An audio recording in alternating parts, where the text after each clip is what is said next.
faith, belief in action. Wish TV is sharing the stories of people who are guided by their faith from all religions, denominations, and walks of life, and in all the ways faith manifests itself. From the All Indiana Podcast Network, this is Finding Faith.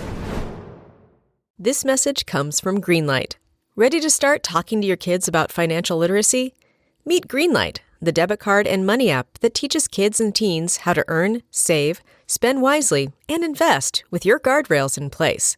With Greenlight, you can send money to kids quickly, set up chores, automate allowance, and keep an eye on your kids' spending with real-time notifications. Join millions of parents and kids building healthy financial habits together on Greenlight. Get started risk-free at greenlight.com/Wondery. Ryan Reynolds here from Mint Mobile. I don't know if you knew this, but anyone can get the same premium wireless for $15 a month plan that I've been enjoying. It's not just for celebrities. So do like I did and have one of your assistants switch you to Mint Mobile today. I'm told it's super easy to do at mintmobile.com/switch. Upfront payment of $45 for 3-month plan, equivalent to $15 per month required. Intro rate first 3 months only, then full price plan options available. Taxes and fees extra. See full terms at mintmobile.com.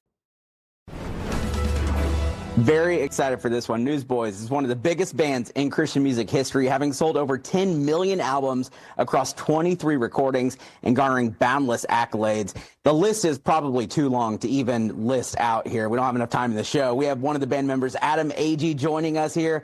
You guys are going to be in Anderson here not too long. I know you're traveling all over the country and the world, and we thank you so much for taking some time to chat with us. We really appreciate it. You bet. Thanks for having me on.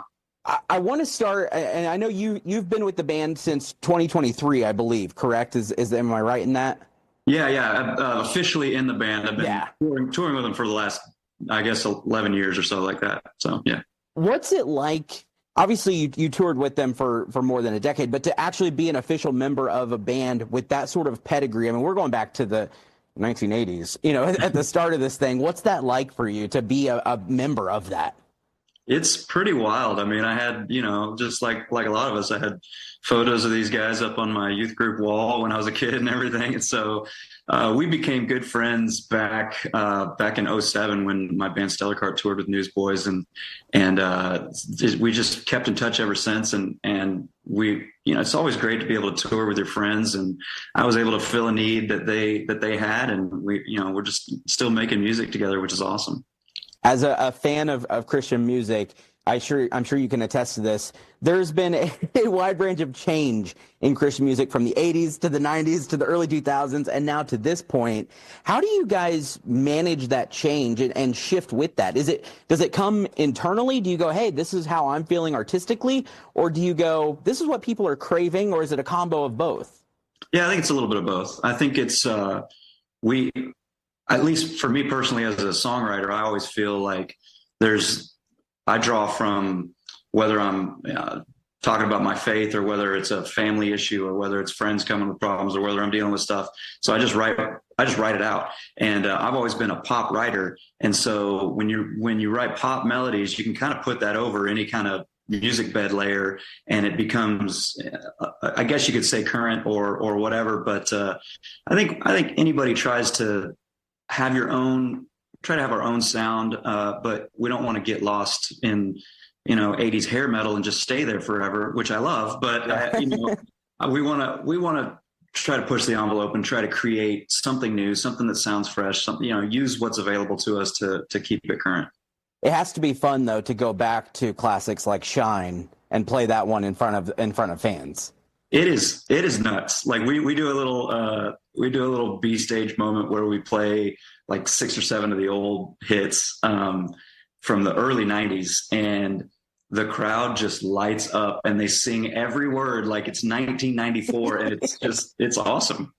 It's such an interesting genre of music too, not only because the music, and you guys are so insanely talented, and across the board, Christian artists are amazing. I mean, we've seen the likes of Lauren Daigle and people really hit mainstream because their talent as well, and you guys have hit that as well. But I'm curious how you balance the idea of we're here to share the gospel and spread the word of God, but also entertain you in the same way. Yeah, I mean, we're definitely both. Like I'm a worship leader at church, and so I love to do that, and we get to have a lot of moments like that at our show. But also, we're performers for sure. Like we love to put on a great show and to entertain people. And I think there are people in the crowd, or especially that listen to our music, that respond and react to the different facets of what we do. Some people are very into the worship moments and that side of it. And then other people we can connect with through lifting the drums up and spinning them around. And it's just this wild thing that's going on. But I think people connect on different levels. I think that's why Newsboys has kind of stood the test of times, because we try to do all of those things, try to do them all well. It's interesting because I think of, it may be cliche to say, but like 3 songs, you go Shine, you go Christ Alone, and then in the middle of that is God's Not Dead. And I feel like that's kind of almost the perfect blend of those 2 styles of music where you get that worship and that entertainment as well. But I'm curious from your perspective, when you guys perform a song like Christ Alone, how do you prepare for that? Because you could be impacting people in a very, very significant way with that song in that moment, in that concert, whether it's in Anderson, Chicago, LA, whatever it may be. Do you feel a weight of that, or do you just go, it's out of my hands at this point and we're just here to be a vessel? Yeah, I don't think it's a weight as much as it is. We really want to try and craft the best story that we can tell in our 2 hours that we have on stage. And so our keyboardist Jeff and I, we really work hard to kind of piece the show together in a way to where we take not only ourselves, but we take the whole crowd from point A to point B.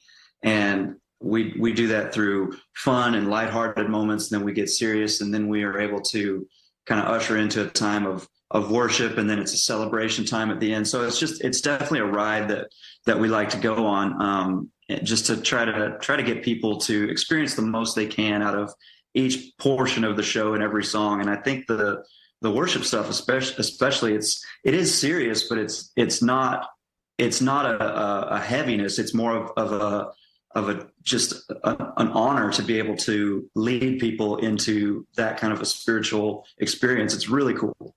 I'm curious. One of my first thoughts when I love Anderson, Indiana, I've been there a million times, love Paramount Theater. It's all fantastic. But you guys don't have to perform there. You're one of the biggest bands of all time across any genre of music. Why perform in these smaller communities like this?